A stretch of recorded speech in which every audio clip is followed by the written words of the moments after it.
శ్వాస ఆడితే దమ్మడితే గంటన్నరకి ఎక్కువ అవుతుంది. మీరు ఏం మెయింటెనెన్స్ చేస్తున్నారు? మీరు రాజన్న సిరిసిల్ల జిల్లా కలెక్టరేట్ కార్యాలయంలో డిఆర్టీఏ ఏపీడీ అధికారి కూర నరసింహులు లిఫ్ట్లో ఇరుక్కున్నారు. పై అంతస్తుకు వెళ్ళడానికి లిఫ్ట్ ఎక్కారు. అయితే మధ్యలోని లిఫ్ట్ ఒక్కసారిగా ఆగిపోయింది. ఎంతసేపటికి తిరిగి కదలలేదు. కొంతసేపటి తర్వాత శ్వాస ఆడట్లేదు, త్వరగా బయటకు తీయండి అంటూ తోటి ఉద్యోగులకు ఫోన్ చేసి సమాచారం ఇచ్చాడు. సుమారు గంటన్నర పాటు తీవ్ర ఉత్కంఠ తర్వాత టెక్నీషియన్స్ వచ్చి లిఫ్ట్ డోర్ను తెరిచి అధికారిని సురక్షితంగా బయటకు తీసుకొచ్చారు. ఈ ఘటన ద్వారా ప్రభుత్వ కార్యాలయాల్లో లిఫ్ట్ల నిర్వహణ భద్రతపైన ఇప్పుడు ప్రశ్నలు తలెత్తుతున్నాయి.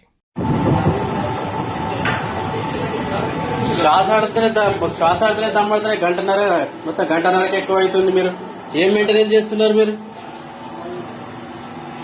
మెయింటెనెన్స్ ఇదేనా? గంటన్నర నుంచి లేదు. కరెక్ట్, నేను కంప్లైంట్ చేస్తా. ఇది మీరు తమాషా చేస్తున్నారు. లీవ్లు ఉంటాయి, ఎవరన్నా ఒకరు ఉండాలి కదా ఇక్కడ కనీసం. బ్యాటరీ ఫెయిల్ అయితే ఎవరిది రెస్పాన్సిబిలిటీ ఇక్కడ?